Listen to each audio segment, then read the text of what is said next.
योगी आदित्यनाथ, ये वो नाम है जिसकी चर्चा सिर्फ यूपी में ही नहीं, योगी का नाम और मॉडल ना जाने देश में, पूरे देश में चर्चित है, बल्कि विदेशों में भी सीएम योगी के नाम का मॉडल का खुमार चढ़ा हुआ है।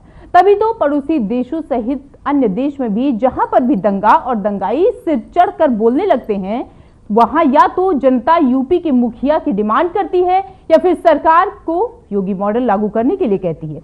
पश्चिम बंगाल का मुर्शिदाबाद हो, हरियाणा का नूह हो, पाकिस्तान का कोई जिला हो या इटली का कोई राज्य, सब जगह योगी के मॉडल की खुमार है। लोग तारीफ कर रहे हैं और कह रहे हैं बस योगी चाहिए, योगी का मॉडल चाहिए।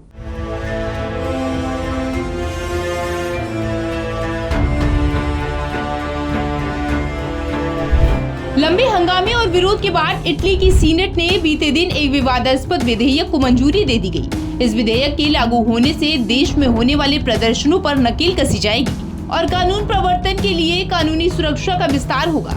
इस कानून को उत्तर प्रदेश के योगी मॉडल की तरह देखा जा रहा है, क्योंकि इसमें भी प्रदर्शन करने वालों के लिए सख्त सजा है और पुलिस को खुली छूट। प्रधानमंत्री जॉर्जिया मेलोनी की दक्षिणपंथी सरकार की ओर से लाए गए सुरक्षा डिक्री को पिछले हफ्ते निचले सदन में मंजूरी मिलने के बाद इसे पारित कर दिया गया। अब आइए ग्राफिक के जरिए आपको समझाते हैं कि आखिर क्या कहता है ये कानून।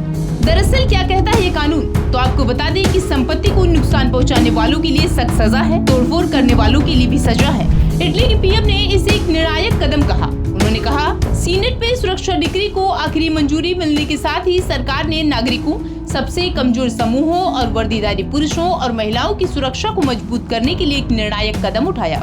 एक सुरक्षित इटली के अपने वादे के तहत बढ़ावा दिया गया, जिसकी वजह से हाल के महीनों में पूरे इटली में प्रदर्शन हुई, जिसमें मानवाधिकारों निकायों ने सरकार पर असहमति को अपराध बनाने, नागरिक स्वतंत्रता को सीमित करने और विरोध के अधिकार को कम करने का आरोप लगाया। यानी साफ है कि सीएम योगी का मॉडल अब पूरे देश में ही नहीं बल्कि धीरे धीरे पूरे विश्व में फैल रहा है।